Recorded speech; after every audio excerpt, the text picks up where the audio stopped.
When the lights fade, the lights of Christmas fade. The wrapping paper is gone, the noise quiets, and slowly, inevitably, the world returns to its rhythm. For a few days, everything felt warm, alive, full. But now the house is quieter, the streets look ordinary, and somewhere deep inside, that familiar question returns. What now? Every year this moment comes. After the songs, the food, the laughter, life settles back into its usual shape. The magic evaporates, the decorations get packed away, and we're left standing in our living rooms wondering if anything will actually be different this time. It won't be, not unless you understand what I'm about to tell you. The January trap. It happens every single January without fail. We promise ourselves, this will be our year. We'll wake up early, save money, eat better, pray more, work harder, love deeper. We'll transform into someone new, someone better, someone we can finally be proud of. And for a few weeks, we really try. We believe it this time. This time it's different. Then life happens. Bills arrive. Deadlines press. Mornings come too soon. The alarm goes off, and that promise we made feels impossibly heavy. One missed morning becomes two. Two becomes a week becomes a month. And slowly, quietly, those promises fade like the Christmas lights we just packed away. Here's what you need to understand. We don't fail because we're weak. We fail because we try to change everything at once. We set these mountaintop dreams, these grand visions of total transformation, but we forget about the footsteps that get us there. We want the destination without the journey, the harvest without the planting, the victory without the battle. You've done it before. Promise to save more, spend less, be better. Promise to finally get in shape, finally finish that project, finally make that change. And somehow, despite all that intention, you ended up right back where you started. So maybe this year the question isn't, what should I promise? Maybe the question is, what small thing can I do differently today? Not tomorrow, not next week, not when circumstances align perfectly. Today, which easy will you choose? This year, don't chase perfection, chase progress. Don't wait for January to feel magical. It's not magic that changes life. It's small daily effort. Repeated, repeated, repeated. James Clear noted that if you improve by just 1% each day, you'll be 37 times better in a year. An almost unfathomable transformation. The kind of exponential growth that seems impossible until you understand how compound interest works in real life. But here's the catch. 1% doesn't seem like much. Which sounds like good news. That should make it easier, right? Wrong, because the easier something is to accomplish, the easier it is to dismiss. Jim Rohn said it perfectly.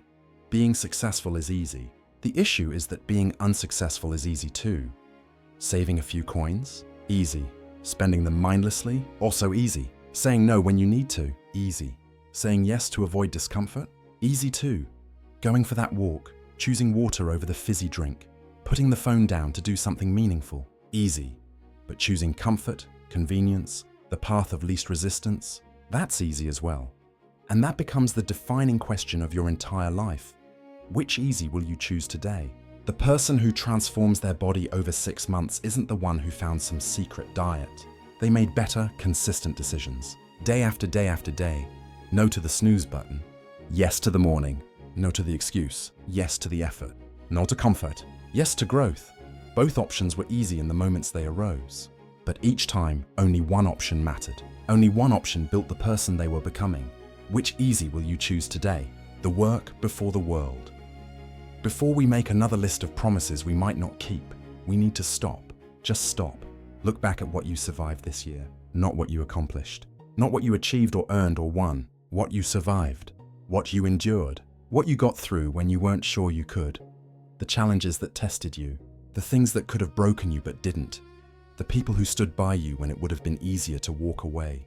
Even the lessons that came wrapped in pain. Say thank you. Not because everything is perfect. Not because you got everything you wanted. Say thank you because you're still here, still breathing, still trying, still capable of becoming who you were meant to be. Gratitude changes everything. Not the situation itself, but the way we see it. It softens the heart, clears the mind, gives peace where there was only pressure. And here's what gratitude teaches us. We still have a chance to do better, to love more, to grow wiser, to become the person we keep catching glimpses of in our best moments. That person isn't gone. They're just waiting for you to remember them. Hope is not pretending. Hope is not pretending that life is easy. Let me say that again because I think we've misunderstood hope for too long. Hope is not toxic positivity or empty platitudes. Hope is not closing your eyes to reality and wishing things were different. Hope is choosing to believe that something good can still happen, even after everything that went wrong, even when the evidence suggests otherwise, even when every rational part of your brain says it's over. The country might feel heavy, prices climb, times press hard, the news is relentless, the future feels uncertain. But hope is still free. And with hope comes responsibility. You can't fix the whole world. I can't either, but you can fix your world. You can make your family stronger. You can bring light to your workplace. You can speak truth when others choose silence. You can be the steady presence in someone's storm. And maybe that's the task now. Not to shout louder than everyone else, not to win arguments or prove we're right, but to live better, to honor those who fought before us by doing good where we stand, by being faithful in small things, by choosing character over convenience, by becoming the kind of person who makes the world a little less heavy, just by being in it, the mirror before the world. We live in times where everyone talks but few act, where we complain loudly but rarely change quietly. It's easier to tweet, to post, to point fingers than to look within, to face what we see there, to confront the uncomfortable truth that maybe we're part of the problem too. But real change starts small, in the silence of our choices, in the moments no one sees, how we treat others when no one is watching, how we spend when money runs low, how we react when life disappoints us again, who we become when the door closes and the mask comes off. Leo Tolstoy wrote, "Everyone wants to change the world, but no one wants to change himself." That's it. That's the whole game right there. We want different results without becoming different people. We want transformation without the work of transformation. We want the harvest without planting the seeds. But maybe this year, instead of demanding change from others, we become the change ourselves, one person at a time, one choice at a time, one day at a time. Because here's what I've learned. The hero isn't dead, just sleeping. What I'm most proud of in my own journey is chipping away at the monster that is victim mentality. My default response when things went wrong, for far too long, was to feel sorry for myself. It was easier to be the victim than to keep taking hits, to keep standing up after being knocked down. But self-pity gets you nothing. Zero. It leaves you resentful, bitter, envious, wandering down a path that isn't yours, living a life that doesn't belong to you. We're all born with a hero inside us, but the longer we wait to wake it up, the deeper it sleeps, the more layers we pile on top of it. Excuses, justifications, reasons why we can't. But underneath all of that, the hero is still there, waiting. Winter whispers. What spring will shout. Think about seasons. Real seasons, winters can be long, sometimes unbearably long. Grey skies that stretch forever, rain that seeps into your bones, wind that cuts through every layer, days that end before they've properly begun. But if you can find it in your heart to ride it out, if you can endure with patience and faith, you'll understand something profound. What's in front of you is not a wall, but a door left ajar, a threshold separating this chapter from the next.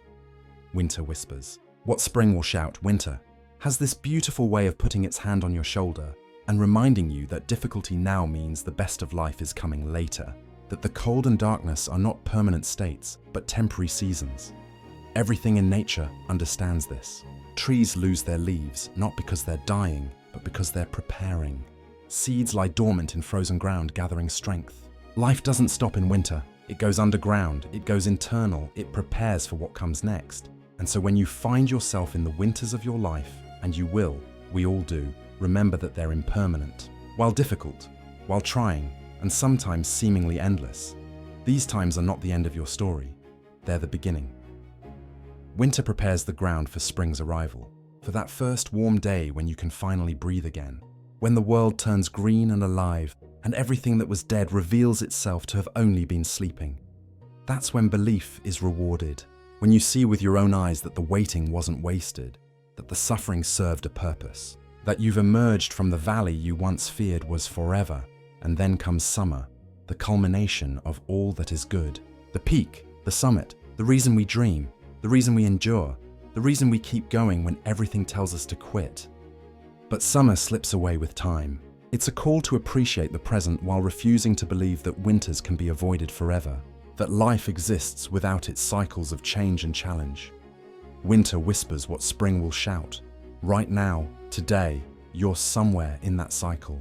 Maybe you're in winter, barely holding on. Maybe you're in spring, seeing first signs of growth.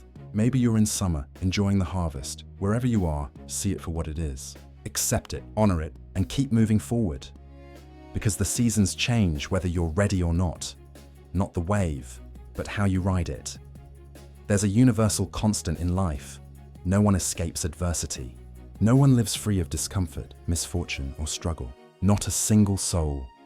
What separates one life from another, what distinguishes the extraordinary from the ordinary, is what you do with what happens to you. It's not the event, it's the response. Not the obstacle, but your ability to navigate around it. Not the wave, but how you ride it. Marcus Aurelius understood this. You have power over your mind, not outside events. Realize this and you will find strength. This realization comes down to a simple but profound truth. There is always a way forward, buried underneath it all, something powerful to leverage, waiting to be discovered. But getting to that value requires a rewiring of our mental circuitry. It demands a change in the questions we ask ourselves. Not, how could this happen to me? But rather, how can I be better tomorrow because of what happened to me? This shift transforms everything. We move from a world of scarcity and victimhood into a world of value and opportunity. The difficulty doesn't diminish. Instead, it pushes us toward growth faster. It forces us to open our eyes and see what was always true. The world works for us, not against us. Consider fear, that knot in your stomach, that voice of doubt. It doesn't have to be an endpoint or a red light stopping you in your tracks. Fear doesn't mean you're unqualified. It signals that you've finally acquired the courage to step out of safety and into the turbulence of growth, onto the uncharted path towards something better. Yes, it's easy to turn away from that feeling, to retreat to something simpler, more predictable. But what if you viewed fear differently? What if you recognized it as the price we all must pay to pull back the curtain on the best things life has to offer? I can't keep the water from rising or the walls from caving in. That's inevitable. Where any worthwhile road leads, there will always be adversity waiting. But will you use that rising water to learn to swim? Will you use those crumbling walls to climb, to adapt and scale new heights? What will you make of this? That's the question that becomes the difference. That's the question that separates those who survive from those who thrive. You already have everything you need. Every once in a while, we need to pause, take a breath, ask ourselves who we are, not in the literal sense, but in the deeper context of the road we've already traveled, the distance we've already covered, how far we've actually come. Because it's easy to become consumed with what lies ahead, with the mountains still to climb, with all the ways we might fail. But here's one of the greatest secrets I've ever been told. That test ahead of you is not about right now. It's not even about the future. It's about the foundation you've already been building all this time. It's about trusting yourself to be you. It's all those times you could have quit but didn't. How you could have taken the comfortable road but opted for something greater. Instead, this obstacle before you is not where you prove or make or create yourself. It's where you simply verify who you already are. There's a saying that has carried me through life's darkest moments. Pain is temporary, but quitting is forever. That simple quote has got me through trials I didn't think I could survive, through moments when I wanted nothing more than to give up. Because when we're overwhelmed, our minds don't naturally scream, "You've gotten through this before, and you'll get through it again." No, when we're neck deep in chaos, all we can see is what we're not, what we lack, how we're failing. That's why people quit. They become consumed with the darkness, forgetting that the answer is just a light switch away. They overlook the fact that they already have everything they need. So let this be your reminder. Getting across the finish line doesn't require a miracle. It doesn't require you to do what no one has ever done before.